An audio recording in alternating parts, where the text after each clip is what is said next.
मेरे मोहतरम दोस्तों, अभी मैं आपको और क्या क्या बताऊं कि कैसे हमने अपनी बद अखलाकियों से, उलमा की मुखालिफतें, अइम्मा की मुखालिफतें, ये मुबारक काम इकराम मुस्लिम में आखिर में ये सिखाया जाता, बड़ों की इज़्ज़त करे, छोटों पे शफ़क़त करे और उलमाए दीन की कदर करे, इसलिए कि अम्बिया के वारिस है।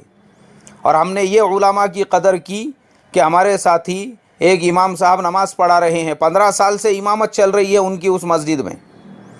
ईशा की नमाज के अंदर दूसरी रकात में बैठे नहीं, वो दूसरी रकात में जो नहीं बैठे, दूसरी रकात यानी पहला जो कायदा होता है, मैं हमारे मकतब के छोटे छोटे बच्चों को सिखाता हूँ, नमाज के जो वाजिबात है उनको भी ये चीज़ मालूम है कि पहला जो कायदा है वो कायदा नमाज के अंदर वाजिब है। अगर वो छूट जाए और सजदा सहव अगर किया जाए तो सजदे सहव करने की वजह से वो कायदे की भरपाई हो जाएंगी, इसलिए कि फ़र्ज़ नहीं है, वो पहला कायदा है।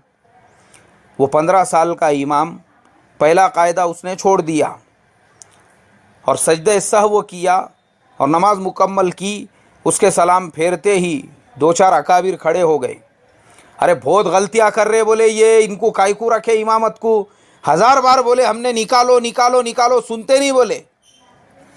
और वो इमाम साहब समझा रहे हैं, अरे बोले भाई देखो ये मसला है, सजदे सहव काय के लिए है, इसीलिए है अगर कोई वाजिब वगैरह छूट जाए तो सजदे सहव करके उसकी भरपाई हो सकती है, नमाज हमारी पूरी हो गई।